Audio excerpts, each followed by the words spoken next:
I'm here with Uber, and we're in an interesting time. Season's not too far away, and over the preseason, we've talked to a lot of your colleagues, and I felt like, given the entire situation with the Overwatch League, I frequently had to ask one question, which I fortunately don't have to ask for you because, like, you pretty publicly had a two-year contract, so you're now there for like one more year at least. But I feel like now, like, sitting on that contract, you still must have felt a way about the entire thing going down, not just with Brennan Sideshow, which took a focused story, but certainly also with guys like ZP, for instance, right? Who are more in a limbo state. So, how do you generally feel about the current situation and how talent sort of is in the position in the Overwatch League at the moment? Yeah. I think as a lot of these sort of negotiations were going on, I took a keen interest in them because for me, they are an indicator of the health of the league. And I think, it's not, this is why I don't think it's incorrect for people, even on a more external fashion, like fans and outsiders, also use that as a barometer of the health of the league as well. I think that's totally fine. Internally, it helps me understand what is valued by the people that make the budgets. So, we had an interesting situation this year where, I think, well, let me answer your question first. Uneasy. Yeah, it definitely made me feel uneasy. And I had a lot of questions that I sort of had pitched to people internally to try and understand because I was able to see the situation to some degree on both sides. So in Brett and Josh's situation, generally those guys always keep their cards pretty close to their chest when it comes to negotiations. That could be strategic or it could just be how they prefer to do things. So I did want to understand how things are going with them. So I didn't always ask them too much. I gleaned what I could from them, but most of what I know about their situation is what is actually known publicly. But I wanted to understand the other side of the situation from the sort of negotiator standpoint, but I didn't really have an accurate way to do that because the budgets got set. I would suggest the budgets were set last year for talent, and then the person that set those budgets departed the company, and then their replacement came in and had to operate on the budgets that they had available to them.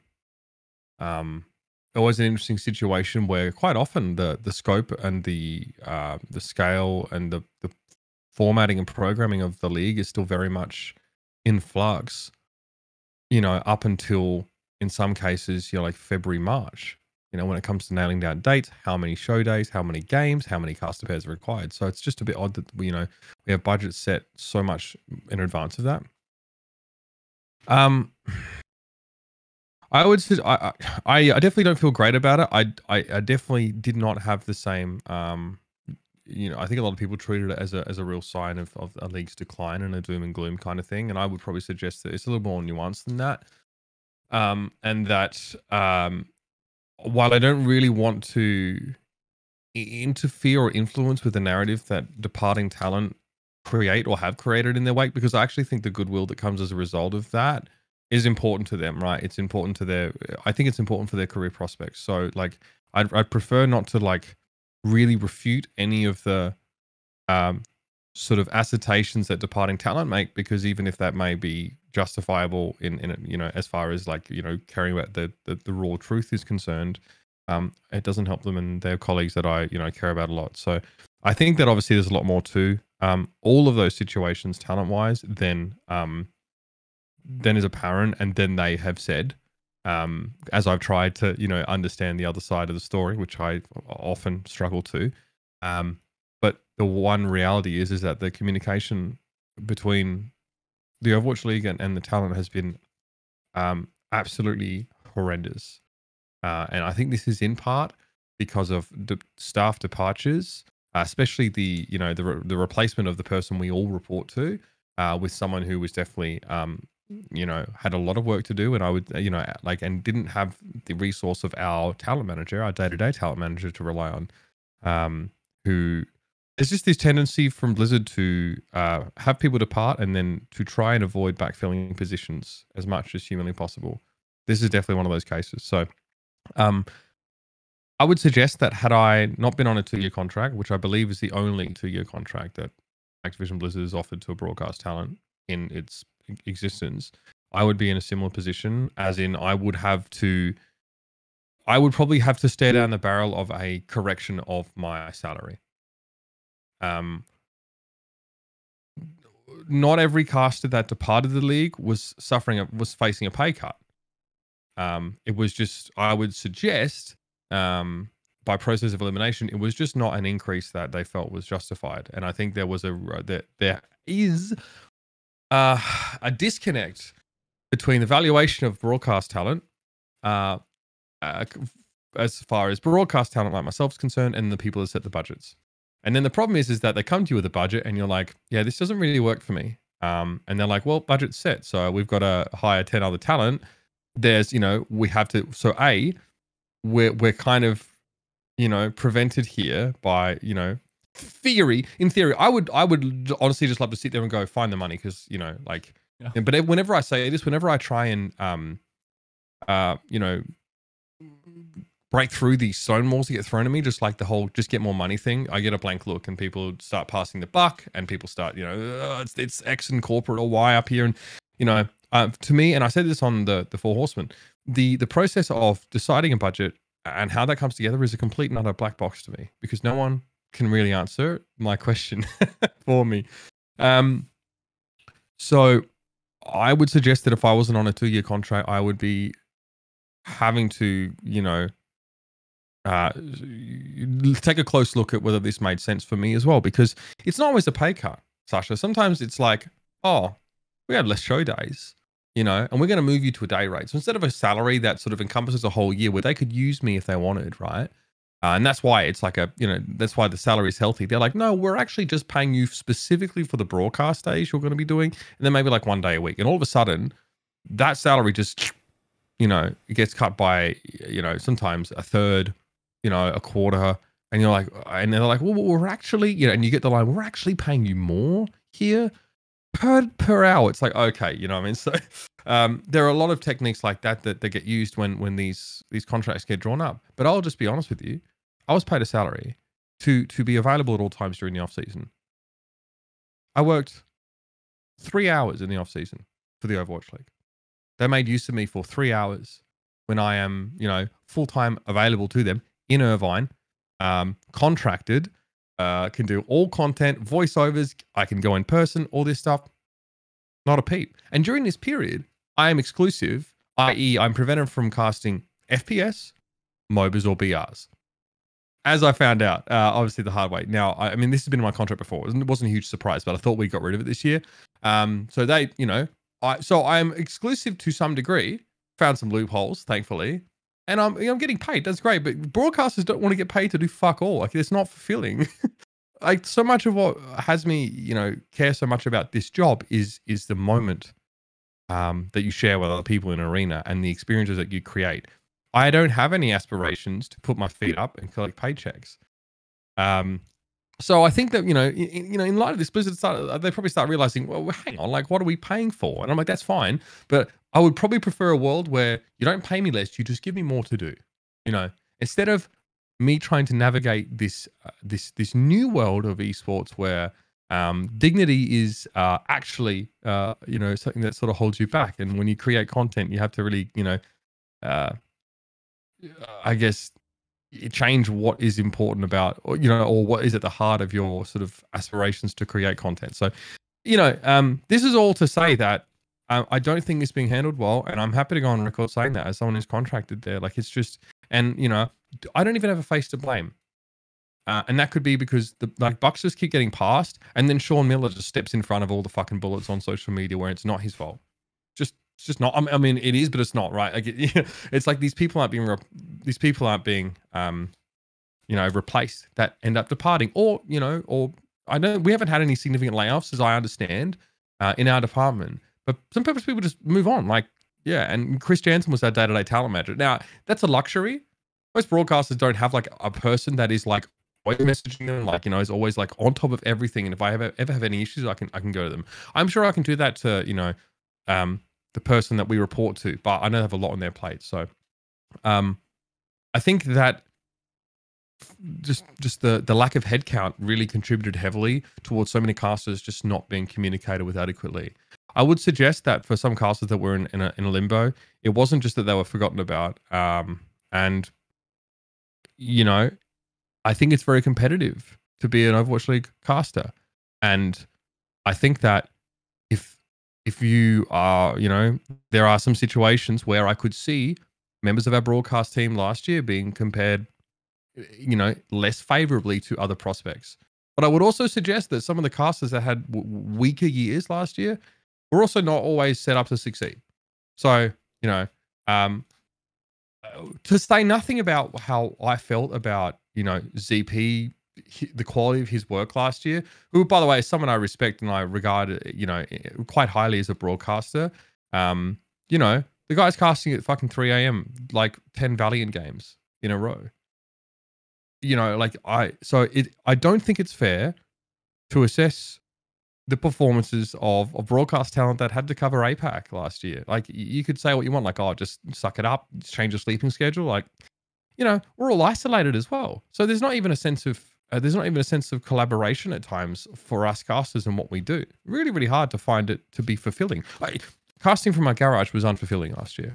And I found it, I really had to dig deep for my source of motivation. And I had to just come from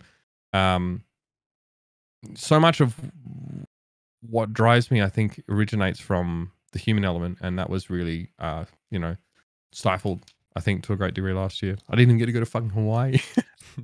So, yeah. I think it's really unfortunate some of the situations where, you know, broadcast talent just weren't communicated with, weren't offered opportunities. Some talent in Doa's case, for example, who was public about this, he was like, yeah, I asked for more. I said, it's this where I walk, and I didn't get it, so I walked. For some, didn't have that same option, didn't have that same degree of leverage. And unfortunately, I don't always think that us broadcast talent are set up to succeed. So I don't think it's fair to assess you know, especially our APAC caster pairs and their performances. I think they had a tough one last year. For sure. Now, in the past, you talked about caster rates, but I think there the topic was more dominant around like some of the casters undercutting and therefore like creating a bad economical environment. And then again, like it feels like that's never irrelevant now. I think like I caught that on the several shows you talked about Valorant as well. It's also now you're in the sort of unique position that you have already negotiated this contract. I have a window, so to speak. Yeah. Which gives some security, but then again, like it's not like nobody is going to forget that you have been vocal about this at the end, at the start of the next negotiation cycle. So it feels like you still have a lot of skin in the game. Why did it feel still like you had to say something now? I think that objectively, me speaking out about this stuff doesn't materially or figuratively help me at all. And I this was parroted back to me, but well, this was said to me by someone. I guess I'm parroting them. And I wholeheartedly agreed to them. I had a conversation with another caster I strongly respect. Excuse me, and they looked at me like, "Why are you doing this? Like, in what way does this really assist you?" I'm like, "Well, I mean, that is, it's a fair assertion to make." And I think that for people that are, you know, results oriented. About sort of the moves they make in the professional space, then this would seem really mystifying behavior. It is not fully altruistic because I do believe maybe naively that I will benefit from more talent being platformed and being equipped to succeed because to say that I thrive off competition would be an understatement. And I have found that it is only really because I've been surrounded by some of the best casters of this era that I have been able to grow into the one that I am. So my hope would be that, you know, that this rising tide would continue to lift me along with everyone else. So I want to make that clear. I'm not like martyring myself for, you know, for people that, you know, may never really even sort of see fit to thank me for it. And I think that also, like I do a bit of freelance work as well. And I think that I would, whether that's what's in my future or not, it is something that I sort of quite enjoy doing. And I recognize that there are the vast majority of casters that actually are operating in a freelance capacity and just haven't been fortunate enough to have have longer contracts or something like that. I mean, these salaries barely exist anymore. Riot casters will get a minimum number of guaranteed show days, and that will have a dollar value attached to it. And often it's more than that. It's quite often more than that. But they can never be guaranteed very much. In reality, like, a lot of the main casters get like a decent amount of games. I think that, like, people like Captain Flower should be getting paid twice what they are, for example. And that's not even just because he's good. No, that's not because he's great. That's just because he's good. You know what I mean? The fact that he's great would inflate the number in my estimation. But I think that I talk to a lot of prospective casters now time permitting now, and I think for myself, I really want to be able to look them in the eye, figuratively speaking, and tell them that they can make it. I recognize a lot of people with passion, even more passion than I have in this game. And, I think more and more lately, I really have to think twice about just what kind of picture I paint for them and, how I sort of frank with them about where this is all leading or where this could lead for them. Some of them are just my friends. Some of them are people that I respect and want to see succeed in this space and are like being extremely hamstrung by like rates being cut or whatever. We had a bit of a weird influx, I think, because the ability to pick up a mic and cast and sort of jump in and volunteer and maybe you've got some talent and maybe you're fast tracked to a degree. There's not a huge barrier to entry, which I think is a good thing, but sometimes we get a weird dichotomy, and I've seen it in some scenes where you have a lot of people that are full-time casters and some that are hobby casters, and they are working the same events and they are pricing themselves accordingly. And it can be an issue for casters that are, do not have another form of income when those that do price themselves fairly lowly because they can afford to do so, right? And there are plenty of people I'm not going to name names, there are plenty of people in the casting space that actually are fairly well-to-do, that come from wealth or have significant savings that can, that know that they can catapult themselves into casting by not really asking for much. So really rocketing themselves to the top of the list. They're probably not terrible as well, but they don't have to ask for much money for them for it to be sustainable for them, at least in the short term. And there are plenty of broadcast talent that must charge X amount. And when the tournament organizer that took X amount now goes, well, actually, we got this guy over here who's, that's a problem for me as well. So that's more in the individual sense, but in general,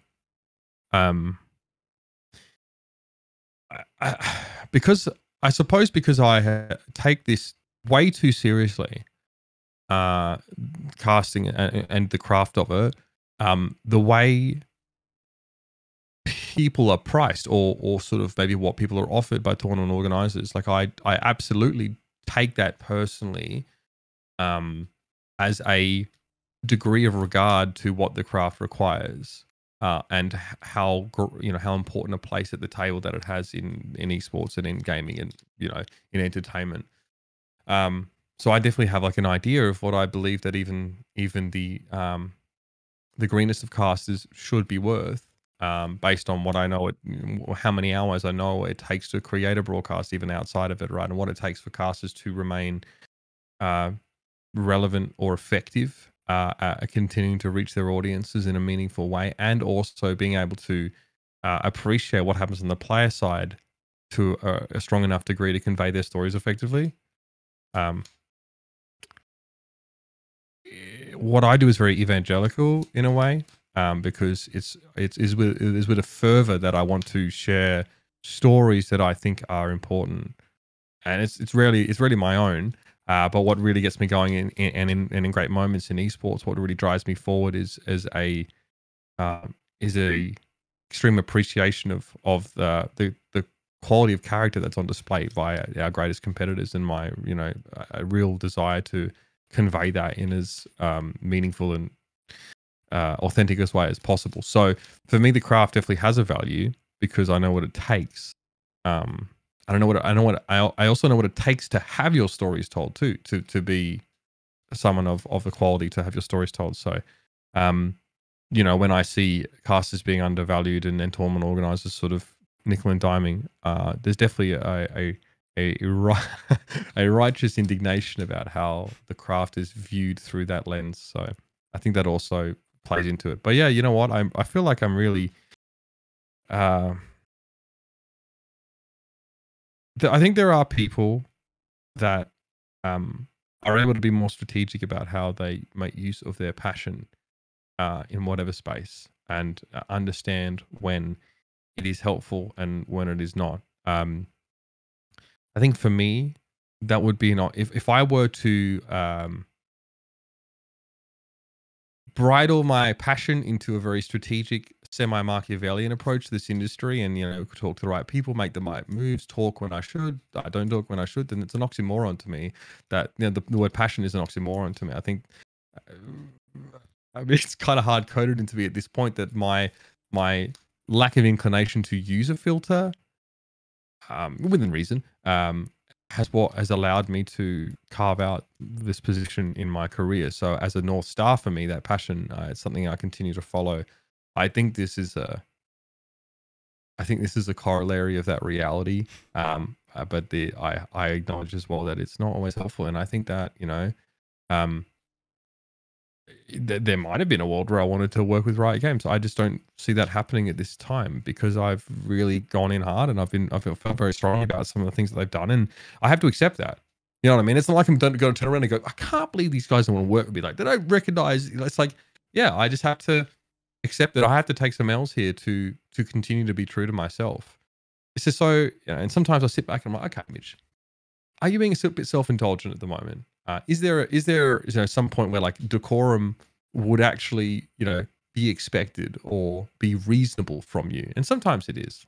Sometimes I go too far, I think, and really, that's just a work in progress thing for myself. But in general, I almost feel like I have no choice, especially now that, I have a buffer wherein my ability to cater for my family or provide for my family isn't going to be compromised, at least immediately, in the aftermath of one of these outbursts. So hopefully I've been able to be smart enough, strategic enough to give myself the ability to provide while working in this space for as long as possible. But I would say that I finally don't know what I'm doing next year. Normally I have an idea, but not this year. Does it not function as a pretty solid filter anyway? Like, if anyone was not going to pick you up based on the things that you've said now, would it really hurt you that much to not be able to work with people like that? As long as that's not me projecting onto them, being like, oh, well, it's not me that's the problem. It's them. I think as long as I can check myself and go like, okay, this person doesn't work with me. Is that a problem? If I say, no, it's not an issue, I go, well, okay, is that real? Is that true, Mitch? Or are you just sort of, making it like it's not your fault that you've had this before you? So yes, but it would require a little bit of introspection for me to be sure about that. Sometimes it might just be people that are looking for someone that's a bit more brand safe. And then, I can admit that, yeah, in many cases, I'm just not that. Something I think about all the time. Sure. Now, I guess, like, sort of trying to convince people that work for a company, even in upper management positions, to make the morally optimal decision is probably not the strongest way to convince them. Rather, it's probably the way you convince these people is if you make the business case. So now, what is there must be also a feeling in you that there is a business case to be made, that like casters are being undervalued in the market and the things that they provide should be acknowledged. Otherwise, down the line, these TOs and leagues will suffer the consequences of that. So what would be your business case if you were to sell it from that side? Yeah, sure. I think you know, I have not been afraid to leverage the power of the community at all. Now, in fairness, the people that we interact with or see on a daily basis on Twitter and Reddit make up a arguably very small percentage of overall viewer base, but it is still companies like Blizzard are mortally afraid of PR scandals and nightmares.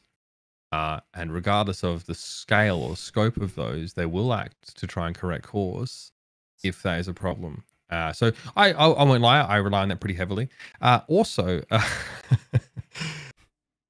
I happen to know full well about the impact of sort of casters on sort of viewership, because those studies have been conducted internally by the Overwatch League and with focus groups. My uncharitable interpretation of their initial sort of impetus for carrying out these studies is that they probably wanted to try and find a way to point out that maybe casters don't move the needle, because you can make a cursory assessment of viewership numbers, caster pairs, and you probably see that they don't affect that viewership, right? But these focus groups, the data, I'm sure, is something that they prefer to keep close to their chest, because I don't think it sort of suits their business model so much. But I can tell you that it does make a difference in terms of audience opinion, and this data was canvassed from a fairly wide range of viewers from different demographics, and it was found that like there are some caster pairs that they absolutely care about having on the show. Some maybe don't move the needle so much for them, but there are some that really do. So, I mean, I go back and forth on the business case stuff with Matt all the time, because, you know, he is someone that is in an interesting position because he straddles the two worlds. Now, he doesn't work on talent and talent budgets, right? But what he does do is he works on formatting, schedule, you know, and he definitely has to look at the monetary aspect of how this stuff is run. You know, Sean Miller is the business mind in that partnership. Like, you could almost look at Matt and Sean, in my opinion, and a couple other guys in that department as, like, you know, parts of Spectre in terms of his role. So it's a bit more compartmentalized here. Matt is much more interested about what's impactful to viewership and what audiences care about, how they feel about people. So he's had to, you know, he's obviously seen the impact of obviously casters leaving, and that's had to be relayed. So fortunately, I have a conduit through which I can actually work. Someone who understands the importance of talent and can advocate for that. But yeah, trying to sit down with someone, sort of a business person, and sort of explain this stuff to them is hard, because the vast majority of viewers maybe don't post on social media and don't really express their thoughts. And also, you do have you have situations where sort of small hive minds, not hive minds, but if you have like a very strong performing piece of content in a certain sphere, that amount of content is going to be able to shape opinion pretty effectively. If Platchat says this, it must be true, right? For example, yeah. I think that's like a large, you know, and the thing is that a lot of people who don't know how to assess talent, like business people who don't know how to assess broadcast talent, they will, instead of making their own assessments, they will look to see how other people react to them.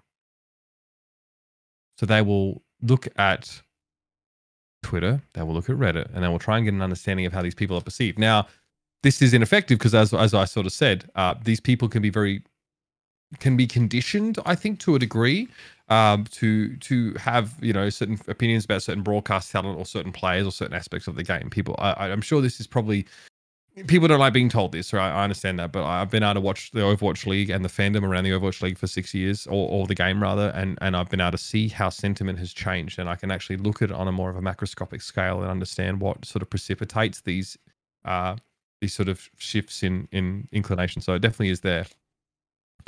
I think the best way to do it is to try and show them a contrast. You know, for people in business. We obviously did the sort of the Disney Plus stuff in season 2 of the Overwatch League, and in order to get the product into that shape, we really had to work. And this was not pleasant for the average viewer, right? The way we sort of conveyed the action, but we had to work really hard. But I have to sit down in front of a business person and explain to them. I basically have to tell them how many hours I work. So I'll sit there and go, right, so here's what you do when you cast, but here's what you have to do outside of it. How does one stay relevant? How does one stay up to date? Those two take up about 4 times more, 5 times of the hours that you are on broadcast. And that's not even mentioning the fact the 4 hours of broadcast, I wore a calorie tracker for it. It's almost double the caloric expenditure of just a normal work day. For me, to be fair.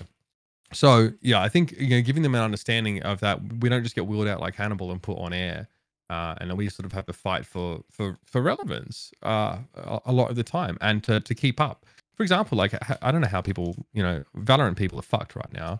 I don't know how you're supposed to follow more than 2 regions at max. Yeah. I have to try and recap them every week, and I'm just like, fucking yeah, I can't watch Europe. The same with APAC as well. So there was a time where I'd be able to get up in the morning with the kid and put the APAC broadcast on the TV, but I'm watching a child, so I'm not really actively watching. And Overwatch, you have to actively watch. Same as Valorant, you need to like get up and eyeball the screen. So quantifying the hours that it takes is sort of a big part of what has to be done. And I also, when I'm talking to a business person, I'll say there is already an established rate structure.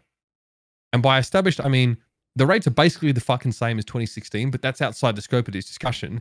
They are here. These are what the rates are. If you want to come in here and reinvent the wheel, you're going to cause some problems. And like, I'm not even that crazy. I try and hold tournament organizers to like a standard day rate. They'll always try and go, what about a half day? You're only working 3 hours. I'm like, fucking, what are you doing? Like, I've seen it all now. Every sort of technique, obviously, to save money. And for some small TOs, it's fine. I get it. But if you don't have the budget, you can't have that quality of broadcast. Like, it's just not. That should be what happens. They shouldn't be getting away with getting a decent quality broadcast for not much money. So the business case is hard to make because we cannot prove. It is proven that the viewership on the short term is not affected. I would suggest that in the longer term there probably is some impact, of depending on which caster is doing it. And I think like you can see people's appetite for a certain style of casting or for variety as well in their viewing experience because of how many people are interested in co-streaming. So like it should be quite apparent that no, people don't just want to be sort of served up the same flavor, or the same format of viewing experience. And this has been mirrored, I think, in the NFL's co-streaming as well, and the demand for that is absolutely there. So, at some point you have to stop. Like, I can't argue in terms of this is just the way things are. This is the way they've always been. So I need to, or I'll just make comparisons to traditional sports commentators. That's an easy one. I put my tape next to their tape and go, can you spot the differences here? First of all, we as casters don't even have access to all the information. You know what I mean? That these people would. We don't have people feeding us stats. In some cases, we had to observe and produce these shows, like back in the day. But let's just listen to and see what is done. And I think it's pretty clear to see that the work of an esports broadcaster is at least at the top level is at least equivalent in terms of just what it requires. I would suggest more in almost every case than like a traditional sports broadcaster. They're just in positions where the way that revenue flows through their industry is different. But I'm not asking for what they get. I'm asking for maybe 20% of that. So that's there are plenty of ways you can take it if you want to nail down a suit into usually, and to be fair, for me, it's not been too bad. But yeah, if I tried it this year, who fucking knows? Because I'm negotiating as a different person every year. Like one of the reasons why I might be in a safe spot here, Sasha, is because I literally year 2, I took the guy that I was negotiating against. There's 2 guys, right? Andrew Drake, Carlton Curtis. We negotiated against them in year 1. Year 2, I took Andrew Drake and I put him against Carlton Curtis as my agent. So Andrew was my agent. They couldn't fuck with me then because Andrew knew all the tricks. The fact that, the person that we used to negotiate with left and became an agent, I was like, I'm absolutely going to sign with this guy because I know that Blizzard are going to get bent over a barrel here. And they do every single year. Right. Now, you brought up co-streaming. And to the outside, to the consumer, that might just be looking like a competing product, right? Like I either tune into the mainstream and put the sound on there, or I tune into the mainstream because for a lot of esports, co-streamers don't have footage to the main video feed of the actual games happening. So you still gotta have the main stream on, and then I mute that and then watch the co-stream. And for some of those co-streams, they get large viewership, right? So you mean 80% of the VCT viewership, I think, comes from co-streams right now. Which is insane. So if you're in that business department, you might be thinking, wait, I don't have to pay these guys. And I can probably bullshit my way into saying, like, this is viewership, right, for our game. And the sponsors should be recognizing that. So, like, is that not maybe a bad business reality then that co-streaming is the future? I'm not sure about that just yet. I think that, like, I think it's pretty obvious that, like, so what I do know from people that sell sponsorships, right? Or rather, sell these deals, that sponsors are starting to wake up and realize that, hang on, when they sell us these co-stream numbers, we're not actually we're not getting what we paid for. We paid to be on this broadcast, not, I think there was like one fucking broadcast. I don't know what it was, like DeFran co-streaming. And he was like talking, I don't know, I really don't know who it was. It was like a car brand. I think he completely fucked up, and he was saying how, like, he hated this car brand. It was literally a sponsor on the stream or something like that. I have to leave that anecdotal because I don't have the receipts for that. But that's one situation, I think, where, what's that? It might have been Tarek. Yeah, right. So a lot of these, sponsors are starting to realize that they're not actually getting the experience that they like. These people are purchasing the VCT broadcast, right? They're not necessarily, going in for all of God knows what else, right? And I think that, like, obviously the viewership is increased, but what happens where, like, we've seen some ridiculous stuff happen on stream before. We've seen people say ridiculous stuff on streams before. We've seen the highest flying content creators end their careers in a day. And what happens if a fucking Mazda logo is all over the screen while that's happening? While Jason R is saying something fucking bizarre about women, or you know what I mean? That's a big, I think that is a big fear for these people. And co-stream numbers absolutely get sold to content to these companies, right? At what point are these big, like Riot, Overwatch League, they can't pay big streamer rates. If these big streamers turn around, if Loaded or someone because they fucking will, if Loaded starts turning around and going, hang on, why are we sort of pushing a product? Like, for the streamer, it's like, it's easy content, right? And for a lot of streamers, that's great, because when you're streaming full time, being able to block out 3 days of just knowing what it is you're going to be streaming, and then just getting to sit there and just react is fucking great. They love that because they still get they still get subscribers, right? They still get interaction. It's great. But there's no guarantee that these games are always going to be attractive in that sense. Like, that co-streaming opportunity is always going to be what these streamers are looking for. And it might get to the point where it's not quite attractive enough without them being paid by Riot a significant amount. And, like, they can't afford to pay for 80% of their viewership being from big streamers. I don't think that is the case. And I absolutely do think there's a world where they eventually start to ask for that, especially when it starts to become less gratifying for these streamers to do that. That's my guess. I really can only guess at this point because, like, as should be evidenced by the format and way that which I produce content, I'm still trying to catch up and understand how these trends sort of work. So that's one thing. I at first I thought it was competing. To be fair, when the first co-streams in the Overwatch League happened, Sideshow was in an unenviable position, right? But he was still making his Overwatch League salary, and we were filling in for him while he was co-streaming and double dipping. So, he's always been a bit sheepish about this, but I was one of the people that was like, hang the fuck on. I'm doing an extra day a week. I'm not getting paid to do this, while Josh is blowing up his brand, blowing up his stream, and still getting paid his fucking rate. Like, I was just like, and maybe that's part of why, like, co-streaming has always been a bit funny to me.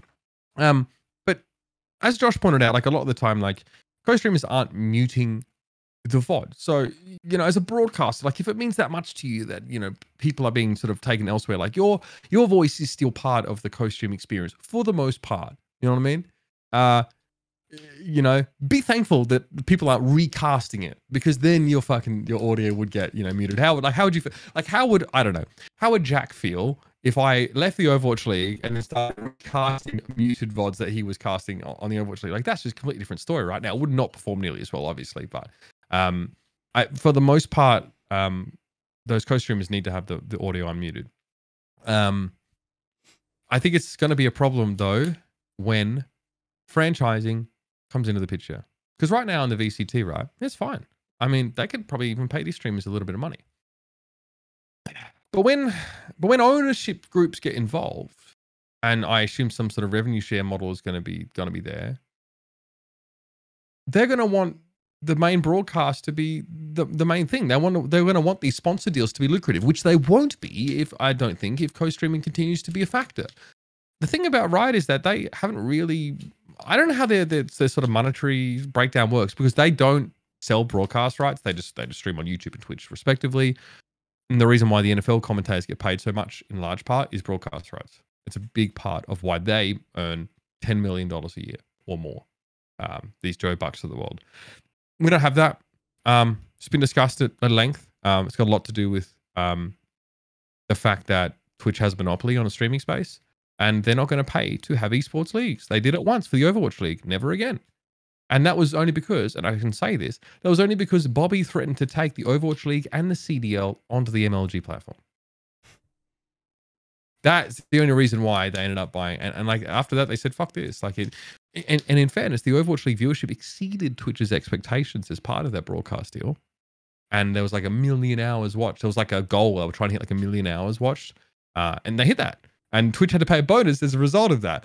And afterwards they didn't want to do it, and their employees were just being snarky about how it was a waste and stuff like that. I'm looking like Cody Connors, I think, like just fucking talking out of his ass about it. I'm like, okay, bro, you guys paid for it. And then obviously, that's when there's now a deal with YouTube as well. There is sort of a fairly substantial broadcast rights agreement there, but it's packaged in, right? There's a lot of things that are as a result of the Google and YouTube Overwatch League thing. So it would be, it wouldn't be true to say that they're paying, a ton just for broadcast rights. But it is I think it's an important revenue stream for the Overwatch League.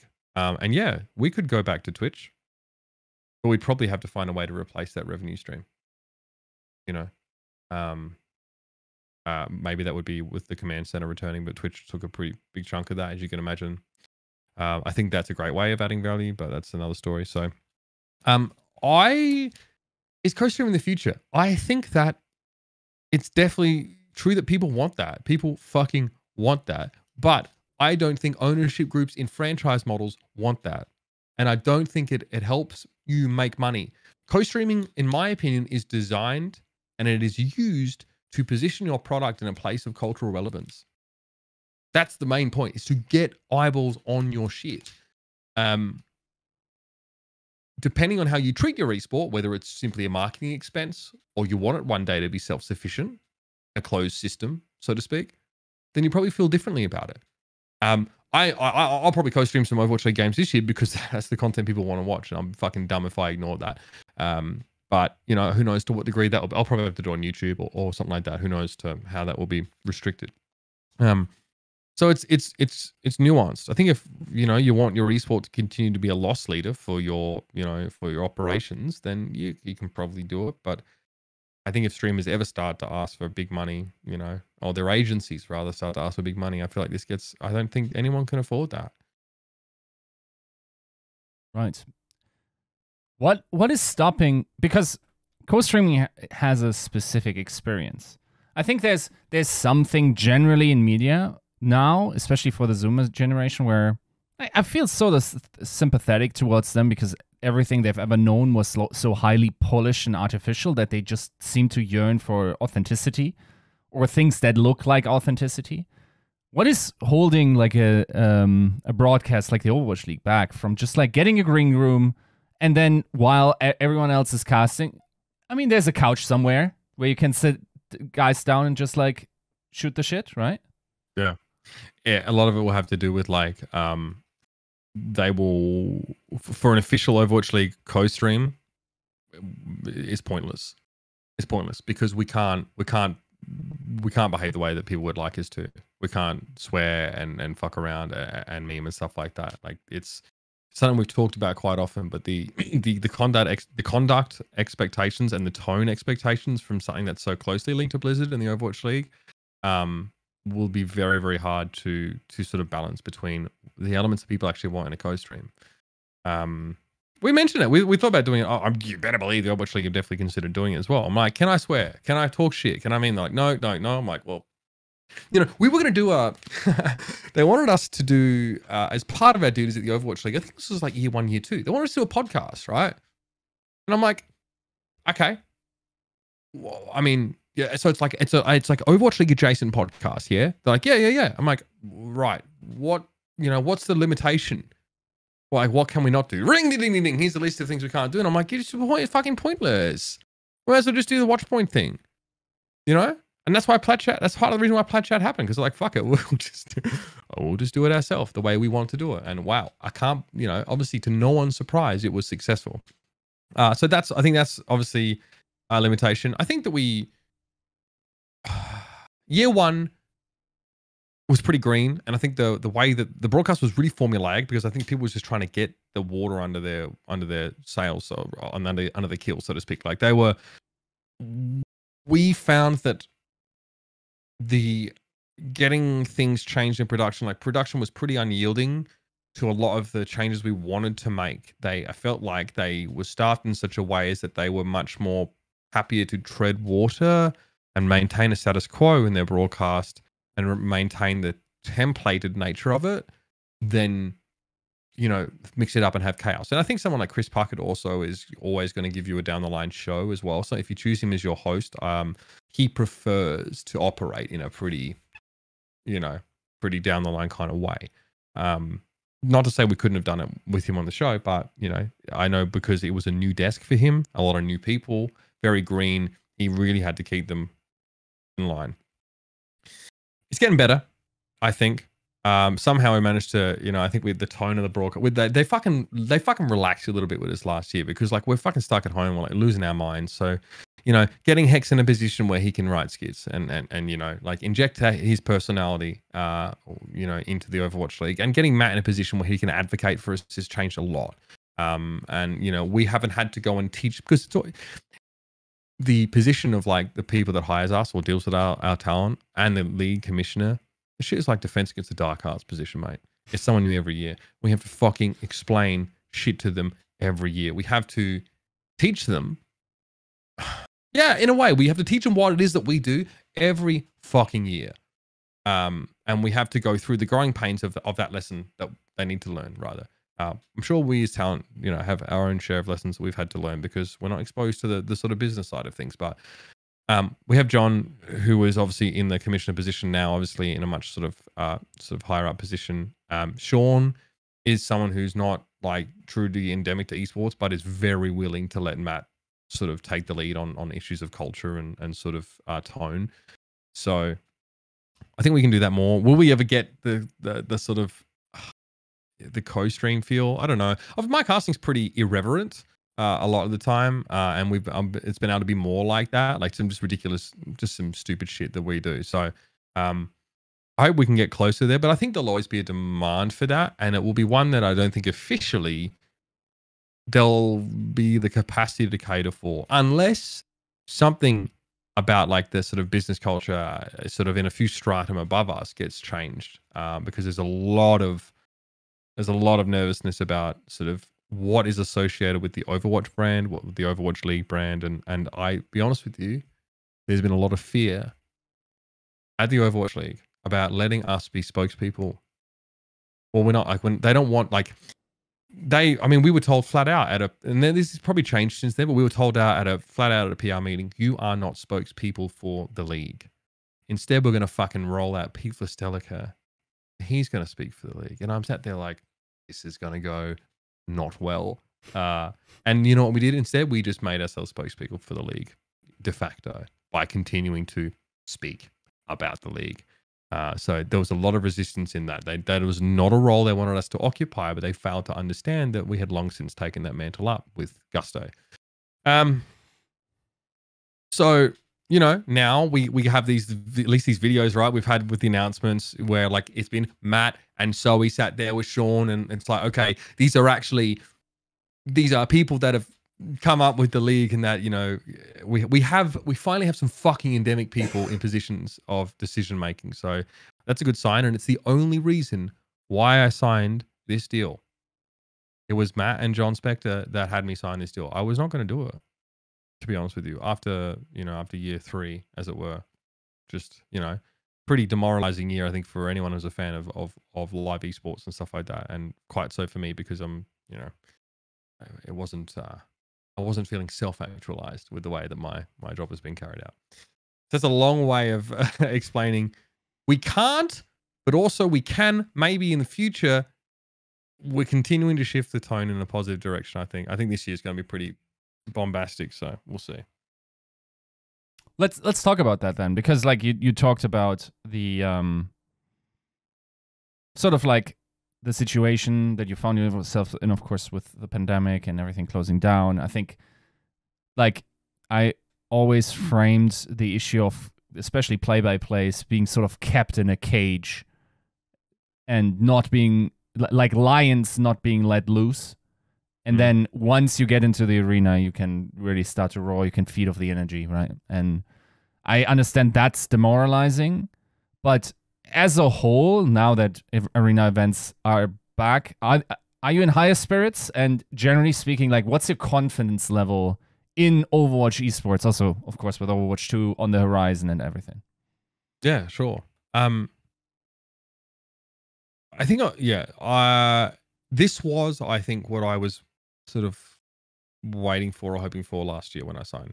So at the start of last year, I didn't get what I wanted last year. I kind of knew I might have to wait a bit. We just the pandemic, so it was just the way it was. But this, I guess, was the vision that I had for at least what I'd hoped to see from the Overwatch League, with me staying on board.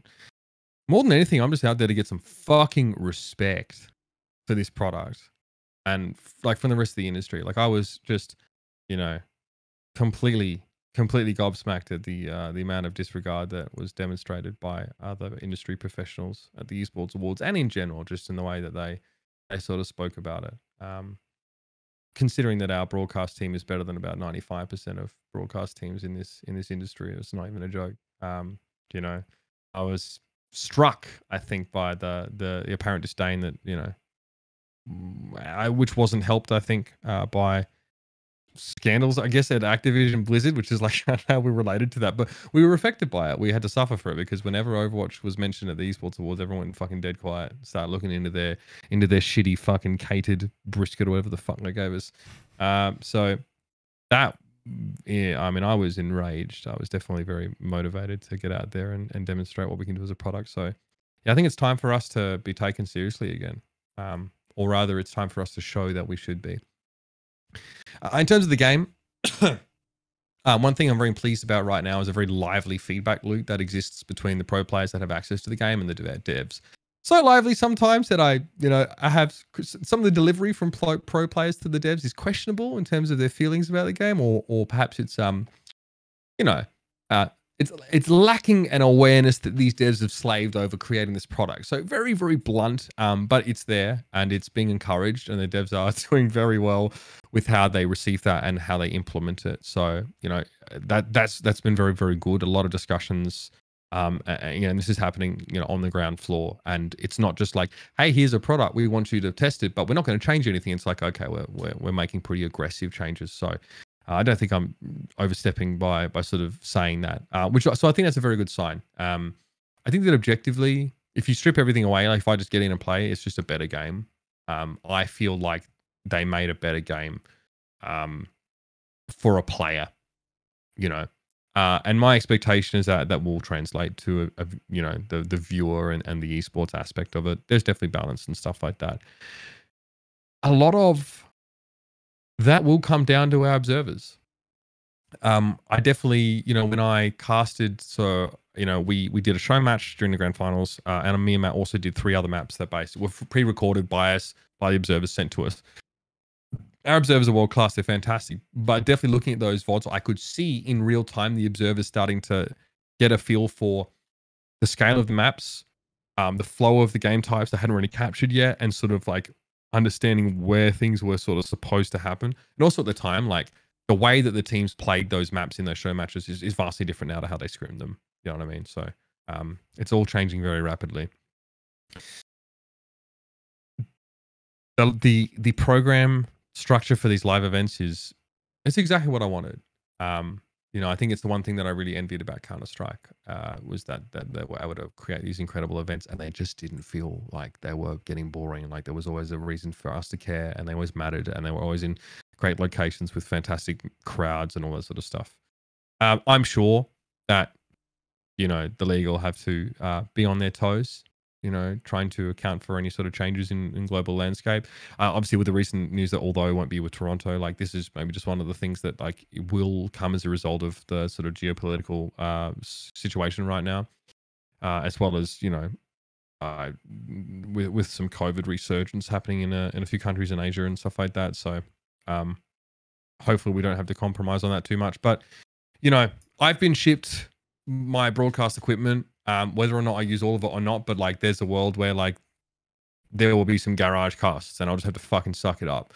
You know, and I'll have to prowl that den. But my hope is that this simply fuels, you know, this simply fuels the expulsion of this pent up nervous energy when I actually get into these arenas. So I'm very hopeful. I think were I not hopeful, I don't know. I don't know what I would have done with my contract. I'm not sure. There would definitely have been, people would have known. Yeah, I think no news should be good news if you want to think about how I am feeling about the league, because I think that I don't know if I could authentically walk face first into the ocean here if I thought this was going to be a bad year. So I have high hopes, but a lot of it comes down to the execution. It just seems like finally people are getting it, in my opinion. So like people that we're working alongside, maybe I'm getting it to a degree too, but like people in production, people in, you know, decision making positions for the league, the people that make the game and how they design the game to be appealing. I feel like it's taking us a fucking long time, man. It's taken us way too long. I'll just be straight up about that. But I'm pretty confident about our current trajectory. Yeah. What is your sort of baseline, or what do you think, like, if you would have to project what a good line for success for you is? Is it viewership based? Is it like how many live events you will be able to do? What quality of those live events will have? Like, what's your metric here? It's very personal, I think. Yeah, it's gonna have a lot to do with how I feel about, you know, being a part of these events. We definitely need to make these. For my money, it's the live events that really have to be excellent. We can do an excellent online broadcast. We know that. You know what I mean? We had to honestly reinvent a few ways of approaching these online broadcasts and how we could make them remotely compelling. Like that's just our bread and butter. So my benchmarks for success will be how the players' experience of this season is. You know, winning and losing, and you know, Hawk and Gator being specifically notwithstanding, but you know, yeah, it's sort of how they, like, if they're feeling like they're really, you know, being treated like the pros and the pinnacle, if they feel like they're happy with how their story's being told and how they're being showcased, and yeah, how it's going to feel when I have this where all of the sound retracts in those, you know, quiet moments after a broadcast, as an arena starting to empty. I always sort of stand in the booth and sort of look around for a while there and sort of soak it up. I think I'll know in those moments whether we've really done what I wanted it to do. I think that obviously the game, you know, a new game will inject some interest into the league. I think we'll probably see some inflated viewership numbers to start with. You know, what is reasonable?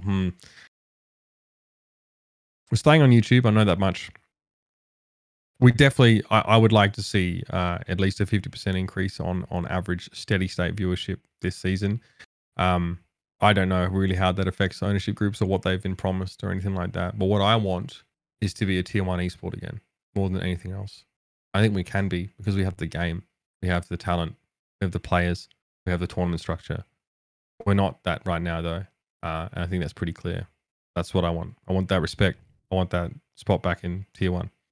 I know it's probably generally a fine line to talk about it, but like, do you still feel in love with Overwatch as a game?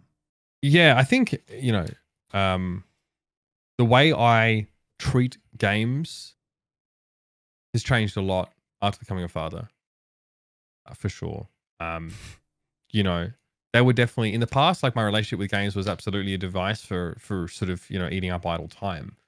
Um, and sort of, oh, you know, I really want to do this, I really want to play this game and go. Now, I have to be very selective of how I use what idle time I have left, and you know, I'm lucky to still be able to do all the things in life that I want to do, even after being a dad, which is very fortunate. I've got a lot of help here and support at home, but you know, yeah, my relationship's absolutely changed. I'm much more purposeful, and I have much more intent when I sit down and play a game.